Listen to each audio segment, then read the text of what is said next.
Assalamu alaikum wa rahmatullahi wa barakatuh.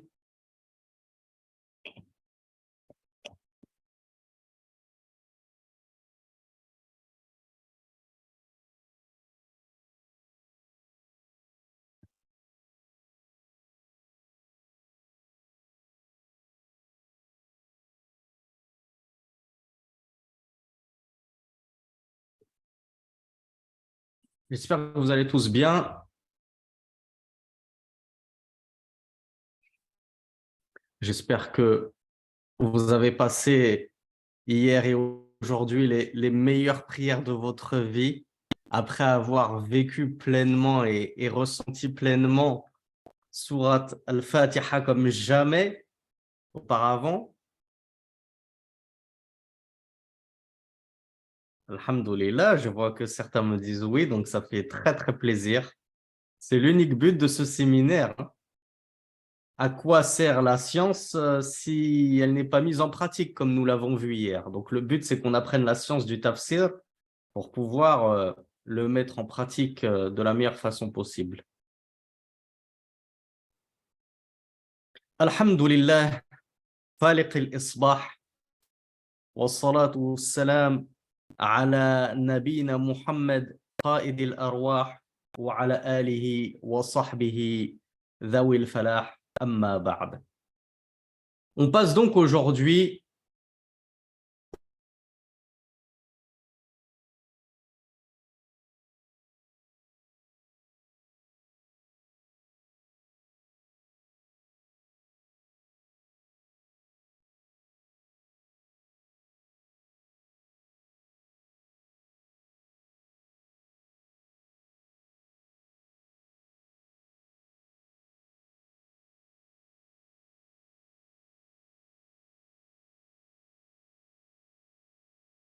Oui, je vois que mon réseau a lâché puis s'est remis tout seul, alhamdulillah. Donc, je vous demandais, je vous disais, on va passer aujourd'hui au tafsir de Surat Al-Ikhlas. Et Inch'Allah, peut-être qu'on va avoir le temps de faire aussi Surat Al-Falaq. Donc, qui peut me rappeler ce que c'est que Al-Ikhlas? Déjà, que veut dire le titre de cette sourate? Alors, bravo à Oumi Ibrahim. C'est souvent la première à dégainer. Alors, il y a plein de personnes qui me disent la sincérité. Et on a dit que ça peut être une définition correcte, mais en réalité, la sincérité, ce serait plutôt la définition de as-sidq. On a parlé hier des siddiqin, les véridiques. Donc en langue arabe, la sincérité, c'est plutôt as-sidq. Et as-sidq, ce n'est pas totalement al-ikhlas. Donc certains me disent le monothéisme pur, et effectivement, c'est comme ça que c'est traduit dans certains exemplaires de Coran en français. Du coup, la définition la plus exhaustive, c'est que le monothéisme pur, c'est le fait de vouer en toute exclusivité toutes ses adorations à Allah subhanahu wa ta'ala. C'est la première condition, comme nous l'avons vu, d'acceptation des œuvres. Donc, Surat al-Ikhlas, première question, est-ce qu'elle est mécoise ou elle est médinoise? Alors, je vais vous donner un petit indice. Surat al-Ikhlas, c'est encore une fois du tawhid pur et dur. Donc, c'est ce que me dit la sœur Amel. Je vois qu'elle a bien retenu la leçon, ça fait plaisir. J'ai eu quelques personnes qui m'ont dit médinoise, comme notre frère Foued. Allah t'accorde une visite à Médine, mon frère Foued, ainsi qu'à mon frère Amin aussi qui me disent médinoise. La Surat al-Ikhlas, elle est mécoise. La Sourate Al-Ikhlas, certains savants la font rentrer dans Al-Mu'awwidhat. Il y a des savants qui emploient le terme Al-Mu'awwidhataini ou Al-Mu'awwidhatani, et il y en a qui disent Al-Mu'awwidhat. Alors, lorsqu'on dit Al-Mu'awwidhat ou bien Al-Mu'awwidhatani, qu'est-ce qu'on vise et qu'est-ce que cela signifie?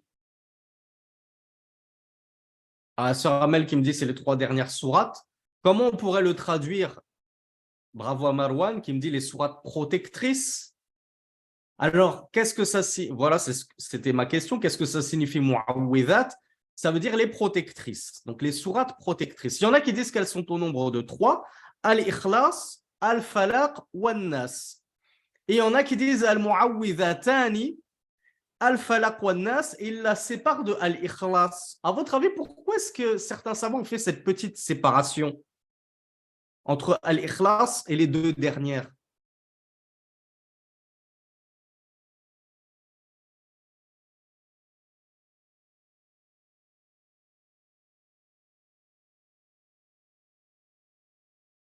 Alors, je vais vous expliquer pourquoi. Vous allez voir que la réponse, elle est toute simple, même si vous avez avancé certains arguments plausibles, hein, que je ne rejette pas.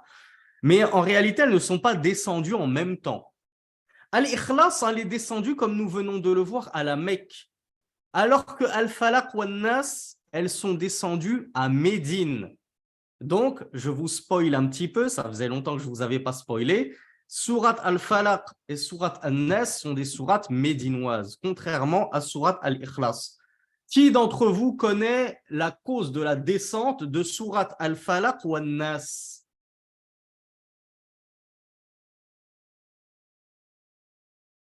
Alors, il y a Mohamed Kanouté qui me dit la sorcellerie, ça c'est une réponse très incomplète. Alors, bravo à Mohamed Bouchekri qui, je pense, est sur le bon chemin. En tout cas, il m'a donné la bonne réponse. Qui sait qui va m'apporter jusque la personne qui a ensorcelé le prophète, sallallahu alayhi wa sallam. Ah, bravo à Sayba.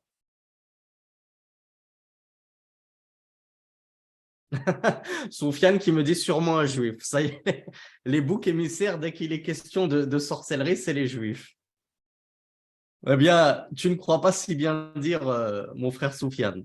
La cause de la descente, c'est que Labid ibn al-A'sam al-Yahudi, il s'appelait Labid, fils de al-A'sam, le juif, il avait ensorcelé le messager d'Allah sallallahu alayhi wa sallam. Donc, qu'est-ce qu'a fait Allah subhanahu wa ta'ala? Il a descendu Jibril avec ses deux sourates. C'est pour ça qu'on les appelle les deux protectrices, al-Mu'awwidhatan. Il n'y avait pas l'Ikhlas. L'Ikhlas, elle était déjà descendue depuis longtemps à la Mecque. Donc, il l'a descendu à Médine, ces deux sourates. N'oubliez pas que les Juifs, c'était à l'époque, c'était à la période médinoise. Il y avait beaucoup de Juifs à Médine. Ils entouraient Yathrib. Et ils en voulaient beaucoup au prophète sallallahu alayhi wa sallam.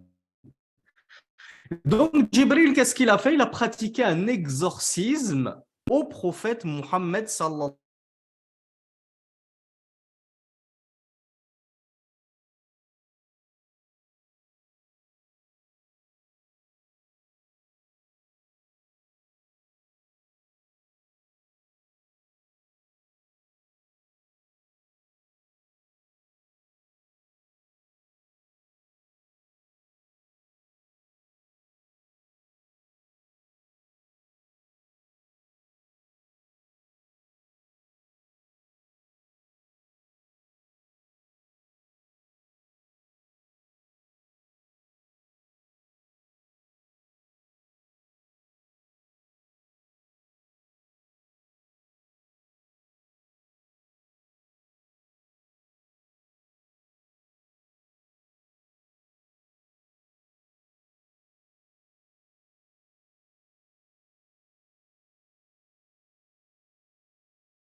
Je suis vraiment désolé, mes frères et sœurs, pour toutes ces coupures intempestives.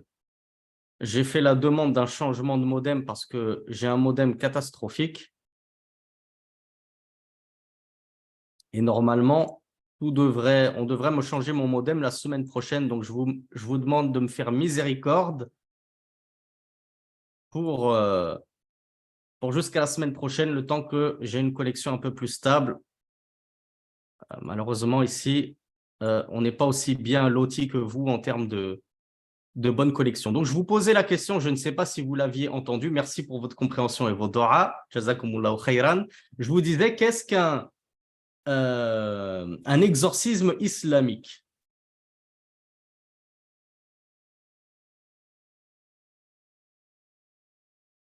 Alors, il y a Imran qui me dit, c'est lire le Coran. Alors, il y a Sami qui me dit Ruqya. Oui, je ne demandais pas la définition, je demandais comment ça se traduit. Alors, bravo à Ibrahim qui me dit, c'est une Ruqya par la parole d'Allah.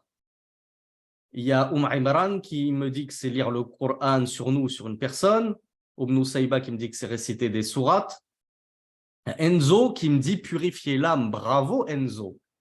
Je désespérais que quelqu'un m'apporte la première réponse que j'attendais. Et je vous renvoie, alors bravo à Omar qui me dit que c'est un remède pour le cœur et l'âme. Je vais m'arrêter là pour vos réponses. Et je vous renvoie pour plus de détails. Alors bien sûr, on a un cours sur notre modeste chaîne YouTube qui se trouve dans la playlist Les bons comportements. Et le titre, c'est l'exorcisme, si vous voulez aller y jeter un œil. Et on a aussi une grande partie de notre tout premier séminaire sur les causes qui font booster la foi, sur l'Institut Ibn al-Qayyim, où on a traité de ce sujet-là de l'exorcisme.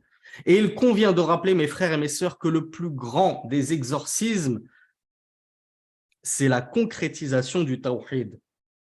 Voilà pourquoi le frère Haïdou de Casablanca, je salue mon voisin, me dit que c'est guérir le cœur. Et effectivement, on va d'abord soigner son cœur de toutes les souillures du shirk, des désobéissances à Allah, des bid'ah, des innovations. Et lorsqu'on aura fait une tawbah sadiqa, un repentir sincère, on pourra guérir déjà sans même lire du Coran. Allah est capable de te guérir de tous tes maux occultes juste avec une tawbah sincère, juste avec une larme dans le creux de la nuit. Allah, il est capable de te guérir. Et nous avons dit, ce ne sont pas des paroles en l'air, ce sont des paroles que nous avons expérimentées nous-mêmes. Pas moi-même, mais c'est le témoignage, c'est le conseil que j'avais prodigué à une personne. Fais du qiyamul layl cette nuit jusqu'à en pleurer de repentir. Et c'est lorsque la personne a pleuré sur ses péchés passés qu'elle a senti ses djinns sortir de sa bouche, un énorme vent sortir de sa bouche. Et je pense que vous avez de nombreux témoignages qui corroborent ce témoignage-là. Et ça, c'est la puissance du tawhid. Les shayatines, les diables ne supportent pas un cœur qui a été purifié pour le tawhid. Qu'est-ce qu'ils faisaient les démons lorsqu'ils croisaient Omar ibn al-Khattab avec son cœur gorgé de tawhid sur le chemin? Ils changeaient de chemin. Voilà ce que fait l'effet du tawhid sur les mots occultes. Il les dissipe, il les repousse.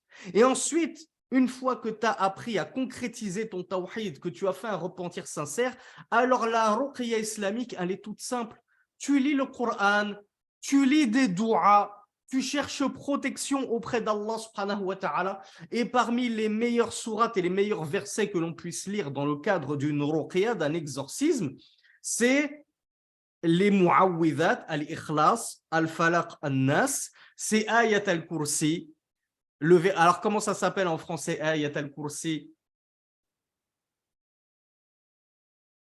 On remet une image pour le kursi ou on arrête les bêtises? Tout le monde sait ce que c'est en français. Plus besoin de mettre des images. Alors, il va falloir que je ressorte mes images alors. Là, je vais me faire taper sur les doigts par mon frère bien-aimé Mahdi Abou Abdillah, Minhaj droit, parce que vous êtes nombreux à me dire c'est le verset du trône. Le trône, c'est Al-Arsh. On est bien d'accord, il y a une différence entre Arsh et Kursi. Et le trône, ce n'est pas le marchepied. Et Al-Kursi, c'est le marchepied. Donc, il est devant le trône. Et comme l'a dit Ibn Abbas, radiyallahu anhuma, donc ce n'est pas nous, les anthropomorphistes, salafistes, qui inventons des termes, c'est Turjamanul Qur'an, l'exégète numéro 1 du Qur'an, l'un des plus nobles sahabis, Ibn Abbas, cousin du messager d'Allah, sallallahu alayhi wa sallam, celui que tout le monde allait voir lorsqu'il était question d'exégèse coranique, qui a dit Al-Kursi mawdi'ul qadamayn. Le marchepied, le kursi, c'est l'endroit des deux pieds d'Allah subhanahu wa ta'ala. Donc, le verset du repose-pied et non pas le verset du trône, comme c'est traduit très, très maladroitement dans certains Corans en français. Donc, ça, c'est un verset très puissant contre les mots occultes. Le fait de taper nos pauvres sœurs sur les pieds, sur la poitrine, de leur serrer la gorge, de lire des incantations dans une autre langue que la langue arabe, des langues bizarres qu'on ne comprend pas, d'écrire des symboles bizarres, de te dire va me chercher un poulet noir et égorge-le à 3 heures du matin en haut d'une colline, tout ça, ça fait partie de la ruqya shar'iyya. Sachez une chose mes frères et mes sœurs, lorsqu'un soi-disant guérisseur que vous pensez être un raqi shar'i, un bon exorciste rempli de sunna parce qu'il a une barbe de 3 mètres de long, avec soi-disant la marque de la prière qui se frotte avec un bout de charbon avant de vous recevoir, il vous demande ces choses farfelues, extravagantes, sachez que vous avez mis le pied chez la mauvaise personne. Si déjà il te commence à te dire, donne-moi une photo de toi et ton nom de famille, est-ce qu'il y a besoin d'une photo et d'un nom de famille? Est-ce que ça a été rapporté de Rasulullah sallallahu alayhi wa sallam qu'il demandait ces choses-là? Bon, vous allez me dire, à son époque, ça n'existait pas les photos. Mais on vient de le voir, l'exorcisme shara'i, il est tout simple. Donc ne vous faites pas leurrer par ces gens-là qui en réalité utilisent la sorcellerie pour repousser la sorcellerie. Or, en islam, on ne combat pas un mal par le mal. Et on ne repousse pas un mal par un mal aussi grand ou plus grand encore. On repousse ce mal par Al-Qur'an ou As-Sunnah. Donc, il y a des frères et des sœurs qui me demandent est-ce que réciter dans de l'eau, c'est possible? Oui. Cheikh Ibn Baz nous a rapporté certaines façons de faire ruqya, comme étant le fait de réciter ces versets-là et ces sourates-là sur de l'eau, puis de se laver avec cette eau-là et de boire de cette eau-là. Mais comme vous le voyez, en réalité, la ruqya, l'exorcisme, il est tout simple. Il n'y a pas besoin de chercher midi à 14 heures. Donc ça, c'était parce qu'on avait vu un petit peu la différence entre Surat al-Ikhlas et Al-Falaq wa Nas. Elles ne sont pas descendues en même temps, elles n'ont pas la même cause de descente. Donc on revient à notre cher Surat al-Ikhlas, le monothéisme pur, l'exclusivité du culte.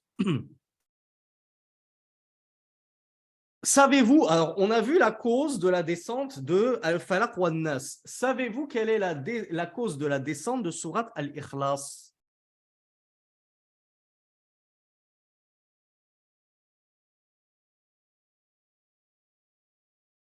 Alors, il y a mon frère Kanouté Mohamed qui ne veut pas laisser les autres jouer, c'est toujours le premier à répondre, et qui me dit pour les Qurayshites, alors allez plus loin. Alors non, Nusayba, ce n'est pas vraiment ça. Alors bravo à Abdelmajid, il me dit, quelqu'un a demandé qui est Allah. Bravo à Amal Aïcha. La cause de la descente, c'est que, alors, il y a différentes exégètes. Il y en a qui disent que c'est les Juifs qui ont posé cette question, d'autres disent que c'est les associateurs. Quoi qu'il en soit, on a demandé au messager d'Allah, sallallahu alayhi wa sallam, décris-nous Allah. Alors, qu'est-ce qu'a fait Allah, subhanahu wa ta'ala? Il a descendu cette sourate sur Muhammad, sallallahu alayhi wa sallam, afin de répondre à cette question, décris-nous Allah. Dit, Allah est l'unique. Il est unique, c'est le seul. Alors, on va le voir justement, aya par aya. Ceux qui veulent retourner au hadith qui explique la cause de la descente, vous le trouverez dans At-Tirmidhi 9/300 et Ahmed, le Musnad de l'imam Ahmed 5/134. Donc il y en a certains, regardez à quel point Allah subhanahu wa ta'ala a raison lorsqu'il dit dans le Coran « Wa ma qaddarullaha haqqa qadri » Ils n'ont pas estimé Allah à sa juste valeur. Savez-vous ce qu'ils lui ont dit, ce que certains lui ont dit lorsqu'ils lui ont dit « Décris-nous Allah » Ils lui ont dit « Est-il fait d'or ou d'argent? Est-il fait de fer ou de bois ?» Ils avaient tellement l'habitude de leurs idoles faites de bois et de pierre qu'ils pensaient que Allah était un dieu comme leurs idoles, un dieu de pacotille, fait de matière terrestre, comme ça, de l'or, de l'argent. Subhanallah, la piètre conception qu'ils se faisaient d'Allah subhanahu wa ta'ala. Donc, Allah a descendu cette sourate Al-Ikhlas pour répondre à cette question, qui est Allah? Décris-le-nous. Qul huwa Allahu ahad. Donc, Allah ordonne à son messager de leur répondre, dit Qul huwa Allahu ahad. Je pense que vous savez tous, même les non-arabophones, ce que signifie ahad. Je pense que vous avez tous l'histoire de Bilal en tête lorsqu'il se faisait torturer par son maître et qu'il disait ahadun ahad. Ahadun, ça veut dire en langue arabe, comme le dit Ibn Mas'ud. Ibn Mas'ud, il a fait le tafsir de ce verset. Il a dit ahadun al-wahid. Ahadun, ça veut dire l'unique, le seul. Et pour la petite histoire, Ibn Mas'ud, lorsqu'il lisait Al-Ikhlas, il ne disait pas Qul huwa Allahu ahad, il disait Qul huwa Allahu al-wahid. C'était la qira'a d'Ibn Mas'ud radiyallahu anhu. Qu'est-ce que ça signifie Qul huwa Allahu ahad? Dit Allah est l'unique. Comment je peux pousser le raisonnement plus loin? Qui peut m'apporter ce qu'on appelle mafhoum al-mukhalafa? Qu'est-ce qu'on doit comprendre du contraire de ce verset? Ça signifie tout simplement que tout autre qu'Allah n'est pas unique. Puisque Allah est l'unique, le seul, ça veut dire que tout autre que lui n'est pas unique, n'est pas le seul. Qui peut m'apporter un verset coranique qui prouve ceci? Que tout ce qu'Allah a créé n'est pas unique. Je vous aide, tout ce qu'Allah a créé n'est pas impair.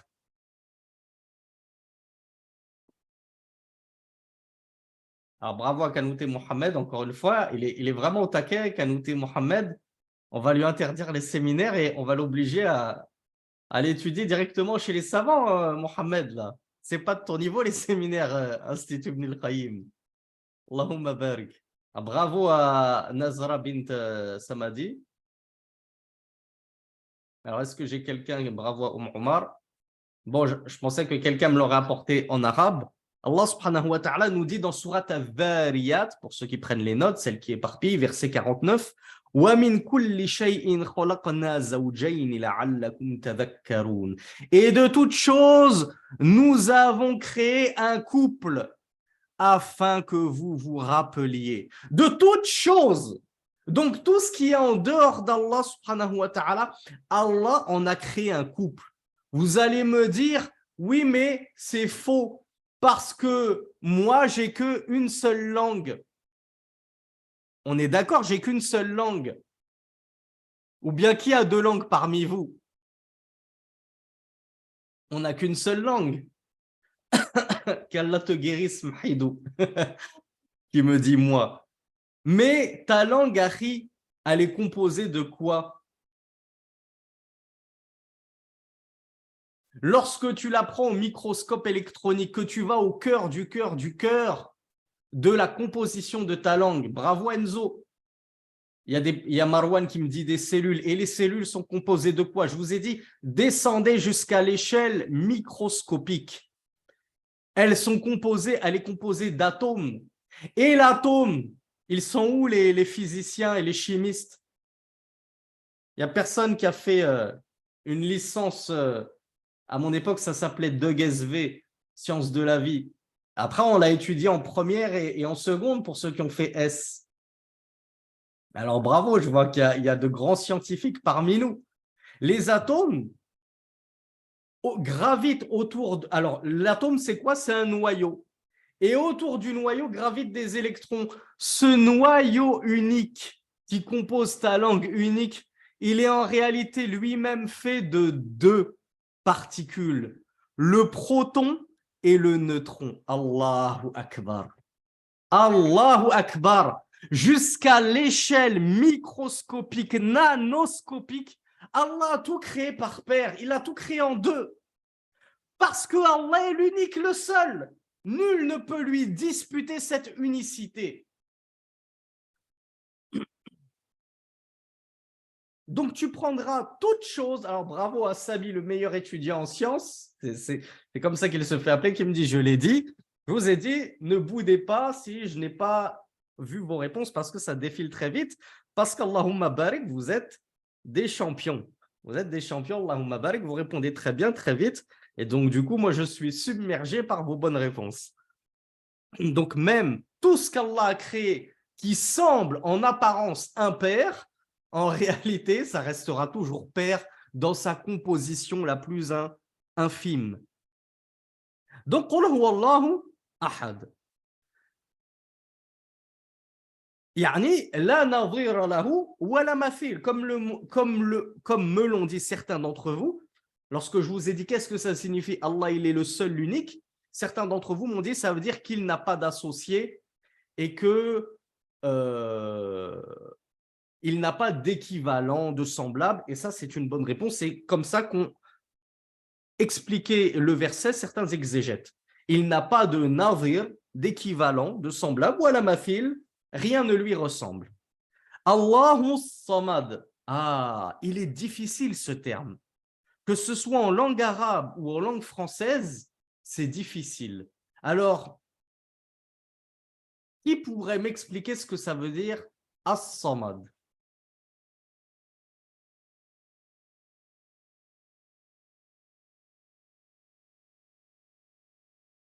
Alors, il y a Ibrahim qui m'a donné la bonne réponse. Bravo à iPhone de Hassan aussi qui m'a donné la bonne réponse. Bravo à Marseille 13. Bon, ben, vous êtes nombreux à le savoir. Ça prouve que vous avez étudié parce que honnêtement, celui qui n'a pas étudié, c'est un mot qui est difficile en langue arabe comme en langue française. As-samad, comment vous l'avez chez vous dans votre Coran en français traduit? Peut-être que ceux qui ont l'édition Taouba, ils ont fait une grosse traduction. Alors, il y a Fouad qui me dit l'absolu.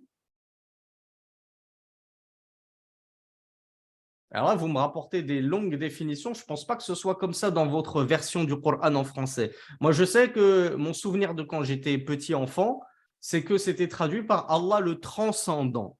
Même en français, pour moi, transcendant, ça voulait dire voilà celui qui surpasse tout le monde. Il transcende tout, il dépasse tout, mais ça n'était pas assez précis.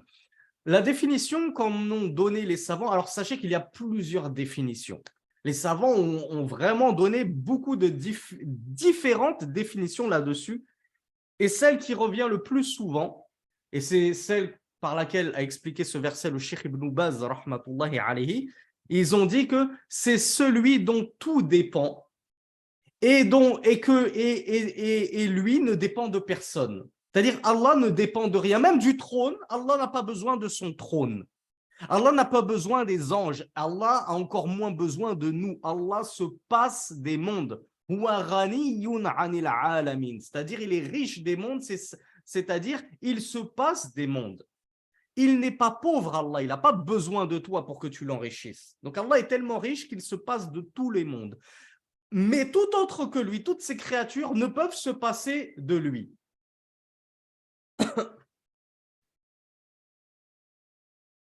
Donc voilà ce que signifie As-Samad. Tout est dépendant d'Allah subhanahu wa ta'ala. Wa huwa al-maqsoud fi jami' al-hawa'ij. Et certains me l'ont apporté, notamment le frère Mohammed, qui m'a apporté sa traduction sur son Coran en français. Il y en a qui le traduisent comme étant celui vers qui on se dirige pour tous les besoins. Ce qui est vrai, puisque si nous disons que Allah se passe des mondes et que tout le monde est tributaire de lui, tout le monde est dépendant de lui, ça signifie que lorsqu'on a un besoin, ben c'est vers lui qu'on s'adresse puisqu'on est dépendant de lui. Iyyaka na'budu wa iyyaka nasta'in, comme nous l'avons vu hier. Donc, lorsqu'on dit que tout est dépendant d'Allah subhanahu wa ta'ala, ça signifie aussi bien nous les hommes, que les djinns, que les anges, dans les cieux, sur terre, dans la mer, toute création d'Allah subhanahu wa ta'ala est dépendante de lui. Car seul Allah subhanahu wa ta'ala est le parfait par excellence et il n'a donc besoin de rien ni personne. Voilà comment on explique As-Samad, qui est un des noms divins d'Allah subhanahu wa ta'ala. Donc, lorsque tu veux faire, souvenez-vous, je crois que c'est dans le cours d'hier qu'on l'a dit, le meilleur moyen d'avoir son invocation exaucée, c'est quoi? On commence par quoi? Qui peut me le rappeler? Bravo Soufiane, bravo Ryan, bravo Sami. On commence par faire les éloges d'Allah. Et qu'est-ce qu'on a dit? Qu'est-ce qui rentre parmi les éloges d'Allah? Bravo à Fatima Zouhairi. Qu'est-ce qui rentre dans les éloges d'Allah? Bravo à Mariam 13, bravo à Luqman, bravo Ryan. C'est ses noms et ses attributs. Le fait d'appeler, d'interpeller Allah par ses noms et ses attributs. Allahumma anta samad. Oh Allah, tu es as-samad. Tu es ce transcendant qui transcende tout, qui n'a besoin de personne et vers lequel se dirigent toutes les créatures pour leurs besoins. Lorsque tu flattes Allah, que tu fais ses éloges, eh bien tu as déjà franchi le premier palier pour être susceptible d'être exaucé. Ensuite, on a dit, tu pries sur le prophète, etc., etc. On ne va pas revenir dessus. Allahu samad, lam yalid wa lam yulad. Ah, ça, je pense qu'on n'a pas besoin de le traduire. Tout le monde comprend ce que signifie lam yalid wa lam yulad.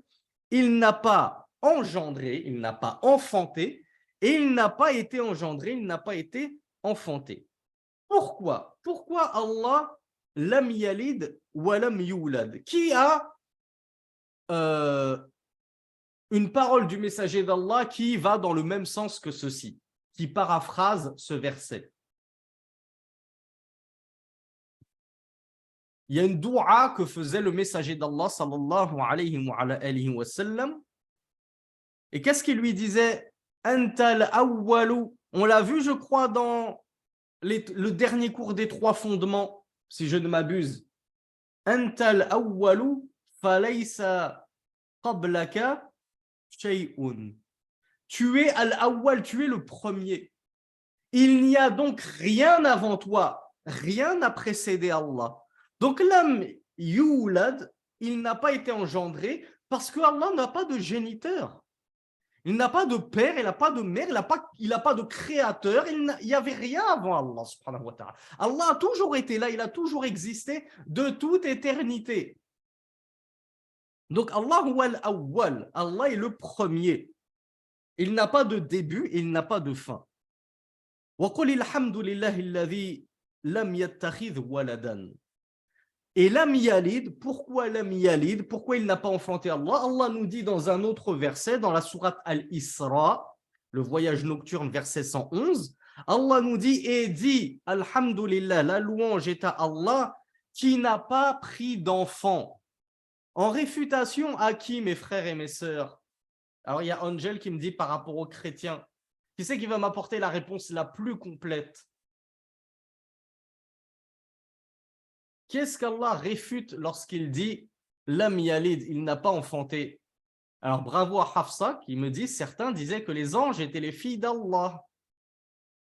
Beaucoup d'entre vous me disent les chrétiens qui ont attribué à Allah un fils qui est Jésus.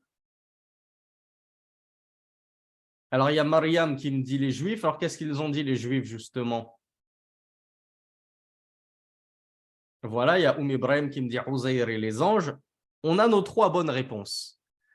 Tout le monde, subhanallah, a attribué un ou des enfants à Allah. Voilà pourquoi dans cette sourate, Allah subhanahu wa ta'ala a renié ceci, il a démenti ce mensonge odieux et il a affirmé sa toute unicité suprême.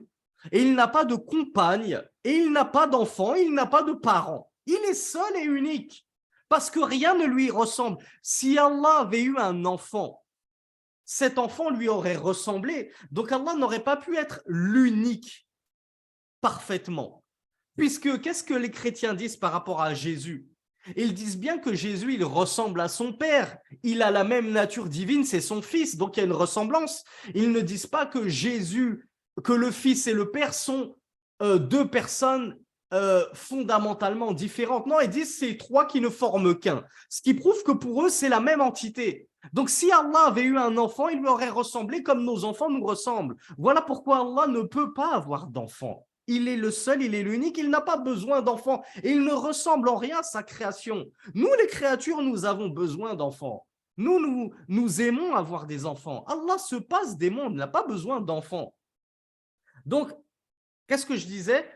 Ce verset dément les mensonges des associateurs qui prétendaient que les anges étaient les filles d'Allah subhanahu wa ta'ala. Voilà pourquoi à plusieurs reprises dans le Coran, Allah subhanahu wa ta'ala les blâme en leur disant « Vous accaparez-vous donc les fils, les garçons, et attribuez-vous les filles à Allah subhanahu wa ta'ala » Pourquoi est-ce qu'Allah leur a dit ça? Pourquoi est-ce qu'Allah leur dit vous accaparez-vous les garçons? Bravo à Saïba. Parce que pour les Arabes de cette époque, bravo à Laïdouni et à Ryan, les Arabes de cette époque, ils avaient une mauvaise manie, c'était qu'ils enterraient leurs filles vivantes. Parce que lorsque leur venait l'annonce d'une nouvelle-née de sexe féminin, alors leur visage se fronçait. Et ils étaient affligés. Une fille, qu'est-ce que je vais faire de ce poids, de cette corvée? Alors certains allaient jusqu'à enterrer leur fille vivante. Voilà pourquoi eux, leur fierté, c'était d'avoir des fils, des hommes, des garçons. Ils n'étaient pas fiers d'avoir des filles. Au contraire, ils étaient honteux. Eh bien, ils étaient honteux d'avoir des filles, mais ils n'avaient pas honte de dire qu'Allah, le maître des mondes, avait des filles. Allahu Akbar. Quelle dissonance cognitive existe-t-il plus abjecte que celle-ci? C'est complètement incroyable et loufoque, la façon dont ils raisonnaient. Donc Allah les a réfutés. Il a réfuté bien sûr les Juifs qui ont dit que Uzair était le fils d'Allah, et on a parlé de Uzair dans un séminaire précédent en détail. Je crois que c'était sur At-Tawhid wa Shirk, si je ne me trompe pas. Et les chrétiens ont dit que Jésus, Isa ibn Maryam, Jésus fils de Marie, était le fils d'Allah subhanahu wa ta'ala. Allah a balayé toutes ces prétentions avec un seul verset. Lam yalid wa lam yulad. Fin du débat. Fin du débat. Wa lam yakun lahu kufuwan ahad. Walam yakun lahu kufuwan ahad. Qu'est-ce que c'est que kufuwan dans la langue arabe? Qui sait ce que c'est qu'un kufu? Ceux qui ont peut-être étudié un petit peu le fiqh, qui sont arrivés jusqu'au chapitre du mariage, ils ont dû voir que parmi les conditions de validité du mariage, ou en tout cas d'acceptation du prétendant, et condition qui, si elle n'est pas remplie, le tuteur a le droit de refuser ce prétendant pour sa fille, il faut qu'il soit au moins kufuwan laha ou a'ala minha. Alors qu'est-ce que ça veut dire ça, kufuwan? Alors bravo à tous ceux qui m'ont dit un égal. Il faut que le mari qui demande la main d'une sœur, il soit au moins au même niveau que la sœur, parce que la sœur suit le mari. C'est toujours comme ça. C'est très souvent comme ça. La femme, elle va être affectée par son mari. Elle va, comment on appelle ça? Il y a une sorte d'émulation qui fait que le mari va déteindre sur elle, en bien comme en mal. Si c'est un bon mari, il va déteindre en bien sur elle. Voilà, c'est le mot que je cherchais. Merci à la sœur Samia. La sœur va être influencée par son mari. Si c'est un bon mari, il va la tirer vers le haut. Si c'est un mauvais mari, il va la tirer vers le bas. Du coup, on demande à la femme qui, elle, n'a pas les mêmes facilités que nous à étudier la science, bien qu'on le voit avec ces séminaires-là, on vit à une époque où les sœurs commencent, j'allais dire, à rattraper les hommes, mais sans vouloir flatter certaines. Subhanallah, on le voit qu'il y en a beaucoup qui ont dépassé les hommes de très loin, parce que les hommes n'étudient plus. Ils sont tellement obnubilés par leur travail, par le foot, par les tentations, et les sœurs, elles restent chez elles sérieuses, et elles étudient comme ça par Internet, avec des livres, eh bien, elles ont réussi à faire mieux que certains qui ont l'occasion de s'asseoir au pied des savants, mais qui ne le font pas. Donc, tout ça pour dire que, de base, c'est vrai que la sœur a moins de facilité à se rendre chez les savants pour étudier la science. Donc, il convient qu'on lui choisisse un mari qui soit supérieur à elle dans la science, dans le comportement, qui a étudié un bon mari, pour qu'il la tire vers le haut. Ce n'est pas à la femme de tirer son mari vers le haut. La femme, elle est occupée avec son foyer, avec ses enfants, etc., etc. Le mari, celui qui doit l'éduquer, en tout premier lieu, c'est ses parents, et puis après, ben, c'est les savants. Celui qui se fait éduquer par sa femme, c'est problématique. Donc tout ça pour vous dire, elle est là la notion de kufuwan laha. Et donc Allah Azza wa Jal nous dit lam yalid wa lam yulad wa lam yakun lahu kufuwan ahad. Rien ne lui est équivalent. Allah subhanahu wa ta'ala, il n'a pas d'équivalent. Il n'a pas de mithl, il n'a pas de semblable. Ay huwa ahadun fi asma'ihi wa sifatihi wa af'alihi, nous dit Cheikh Ibn Sa'di rahmatullahi alayhi. L'imam Ibn Sa'di nous dit lam wa lam yakun lahu kufuwan ahad signifie qu'il n'a pas d'ego et de semblable ni dans ses noms, ni dans ses attributs, ni dans ses faits et gestes, dans ses actions. Donc rien ne lui ressemble.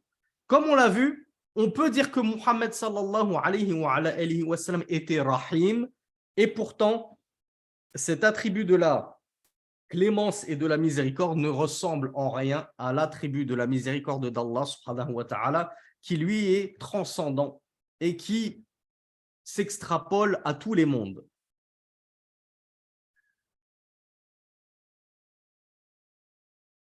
Alors, pour les amoureux des lectures coraniques et des différentes subtilités dans les lectures coraniques, qui connaît les trois façons de lire ce verset, notamment dans le mot kufuwan? Alors là, on a la première lecture en hafs. Je pense que la plupart d'entre nous lisent en hafs. Kufuwan, on le lit comme ça, kufuwan. Alors, comment lisent mes amis Warshit?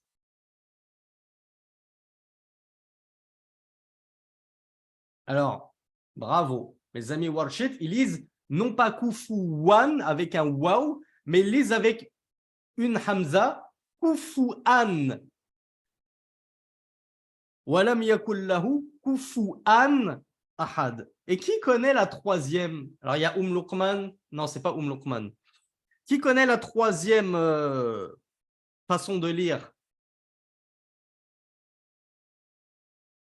Qui peut me l'écrire, ne serait-ce qu'en phonétique? Pour vous aider, c'est la lecture de Hamza. On a vu Kufuan, on a vu Kufuan, et il manque Kuf'an. Kuf'an, c'est-à-dire qu'on va mettre une soukoun sur le fa. Contrairement à Warsh qui met une dhamma sur le fa, ici on met une soukoun sur le fa et ça devient Kuf'an. Donc il y a Kufuan, Kufuan et Kuf'an. Trois façons de lire le verset, trois façons correctes dans la langue arabe, et ce sont des lectures du Coran mu'tabara, prises en considération.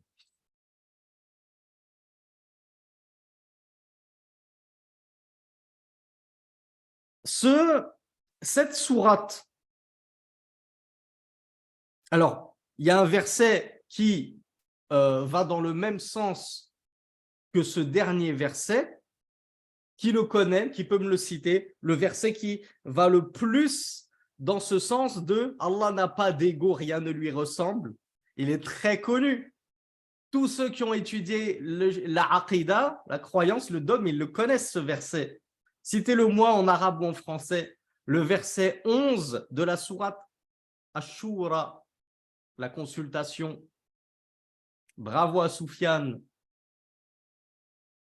Laysa kamithlihi shay'un wa huwa as-sami'ul basir. Rien n'est semblable à lui et il est le parfait entendant, le parfait voyant. Comme je vous l'ai dit, sourate la consultation, verset 11. C'est le verset qui ressemble le plus à celui-là et qui va totalement dans le même sens. On peut, comme nous le dit Cheikh Ibn Sa'di rahmatullahi alayhi, هذه السورة مشتملة على توحيد الأسماء والصفات. Ah, dommage. J'ai spoilé les noms arabophones. Ceux qui n'ont pas compris ce que je viens de dire, vous êtes les seuls à avoir le droit de jouer. Nous avons vu dans la sourate Al-Fatiha qu'elle renfermait la preuve des 3 types de tawhid. Cette sourate Al-Ikhlas, quel est le tawhid le plus présent qui se manifeste le plus dans cette sourate? Ah ben j'ai eu, j'ai eu toutes les réponses. Alors on me dit Al-Rububiyya, on me dit Al-Uluhiyya et on me dit Al-Asma wa Sifat. On m'a dit le tawhid de la seigneurie, le tawhid de la divinité et le tawhid des noms et attributs d'Allah. Pourtant, Qul huwa Allahu ahad. Direct, premier verset, c'est le nom d'Allah, Al-Ahad. Al-Ahad, Allah, c'est l'unique, c'est l'un de ses noms. Allahu Samad. Déjà, Allah, c'est son nom.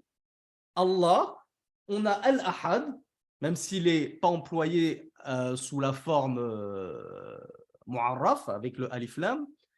As-Samad, Lam yalid wa lam yulad, ce sont des attributs d'Allah subhanahu wa ta'ala. Ça indique l'attribut d'Allah de l'unicité. Il n'a pas enfanté, il n'a pas été enfanté. Hadha yadullu ala wahdaniyatihi. Ceci indique son unicité dans son être. Il n'a pas de semblable dans son être. Il n'a pas de famille, pas de femme, pas d'enfant. Wa lam yakun lahu kufuwan ahad. Et alors là, on est en plein dans le tawhid des noms et des attributs. Comme nous l'a dit Cheikh Saadi, rien ne lui ressemble, ni dans ses noms, ni dans ses attributs, ni dans ses actes et ses agissements. Donc vraiment, le tawhid qui se manifeste le plus dans cette sourate Al-Ikhlas, c'est tawhid al-asma wa sifat, le tawhid dans les noms et les attributs d'Allah, qui est une branche du tawhid très importante et très bénéfique à connaître. Et bien sûr, dans ce verset, certains y ont vu le tawhid al-uluhiyya. Je ne dis pas qu'il n'y ait pas, bien entendu qu'il y est, mais c'est juste que ce n'est pas celui sur lequel l'accent il a été mis. Cependant, le tawhid al-uluhiyya, qui est le tawhid de la divinité, c'est-à-dire le tawhid de l'adoration, il transparaît comment? Parce qu'on en comprend que si Allah c'est as-samad, c'est-à-dire celui vers lequel on se retourne tous dans nos demandes, ça signifie que Allah est le seul qui mérite qu'on se tourne vers lui pour l'adorer. Donc c'est le seul digne d'adoration. Donc on est effectivement dans le tawhid al-uluhiyya également. Allah subhanahu wa ta'ala nous dit dans un hadith divin, ceux qui veulent prendre la référence, notez-le, vous allez le trouver dans Al-Bukhari 8/739. C'est un hadith un peu long, je vous rapporte juste la partie qui nous intéresse le plus. Allah nous dit le fils d'Adam, c'est-à-dire l'homme, m'a traité de menteur et il m'a insulté. Alors je passe directement sur la partie qui nous intéresse. Il m'a insulté. Qui connaît la réponse? Comment est-ce qu'on insulte Allah? Qui est celui qui insulte Allah? C'est quoi l'insulte dont Allah subhanahu wa ta'ala parle ici?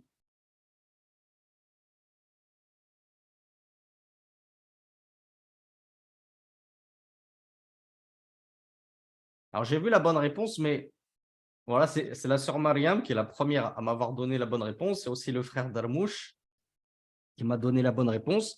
Donc je lis la suite du hadith pour vous apporter la bonne réponse. Allah subhanahu wa ta'ala, il dit wa amma shatmuhu iyaya faqawluhu ittakhadha Allahu waladan wa ana al-ahadu as-samad. Là on trouve la forme mu'arraf al-ahad. Wa ana al-ahadu as-samad alladhi lam alid wa lam ulad wa lam yakun li kufuwan ahad. La fin de ce verset, c'est directement la fin de ce hadith qudsi, c'est directement une paraphrase, une réécriture du verset coranique de la sourate Al-Ikhlas. Allah nous dit, quant à son insulte à mon égard, au fils d'Adam, à l'homme, c'est sa parole, Allah a pris un enfant, Allah a adopté un enfant, Allah a enfanté, alors que je suis Al-Ahad, le seul, l'unique, As-Samad, le transcendant, celui dont tout dépend, et vers qui tout le monde se tourne dans les besoins, la demande d'exaucement des besoins. Alladhi lam alid, je suis celui qui n'a pas enfanté, wa lam oulad, et celui qui n'a pas été enfanté, wa lam yakud li kufuwan ahad, et il n'y a aucun égal à moi. Je n'ai aucun semblable. Donc ce verset, ce hadith qudsi, pardon, c'est vraiment un témoin de ce verset. Il va exactement dans le même sens que ce verset. Maintenant, on va parler un petit peu des mérites, et je pense qu'on va terminer là-dessus. Je n'ai pas envie de commencer Surat Al-Falaq pour m'arrêter juste au premier verset, ça va tout gâcher. Qui connaît certains mérites de Surat Al-Ikhlas, et je crois que certains me l'ont apporté en début de cours. Alors, bravo à Ryan. Je pense que vous le connaissez tous, ce mérite-là. Bravo à Louis, bravo à personne qui n'a pas de nom, bravo à Hafsa. Bon, vous connaissez tous.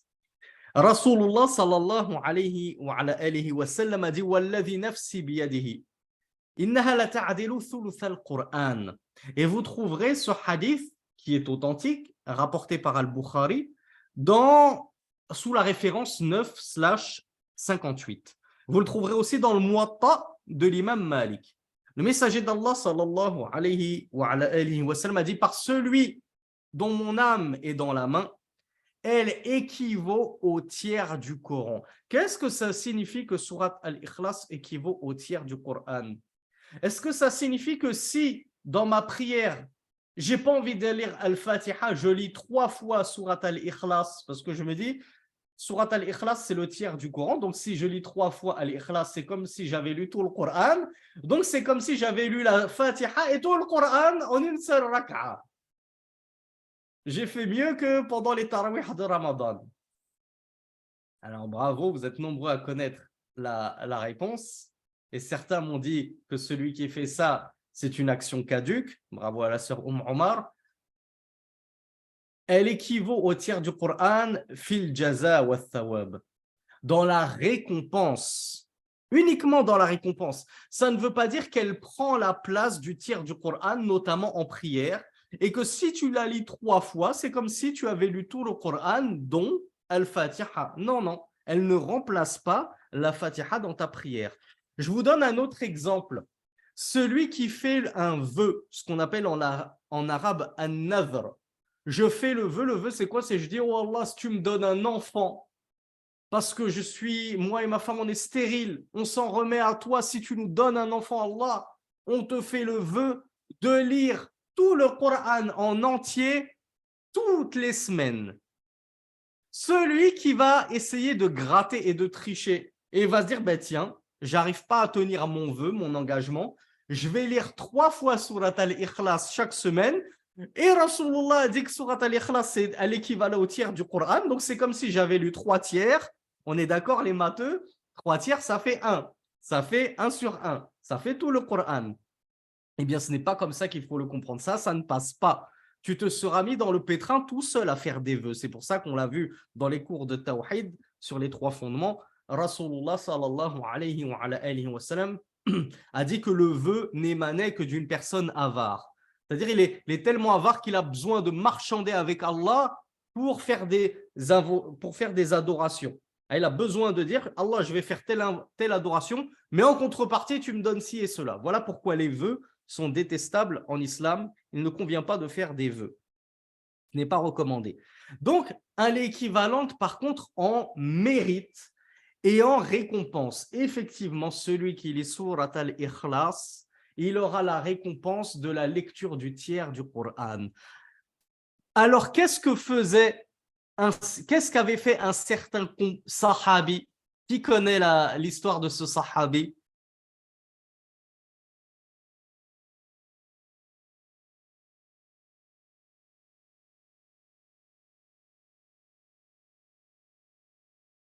Il y avait un sahabi qui lisait en boucle Surat Al-Ikhlas parce qu'il l'affectionnait tout particulièrement, comme nous, je l'espère.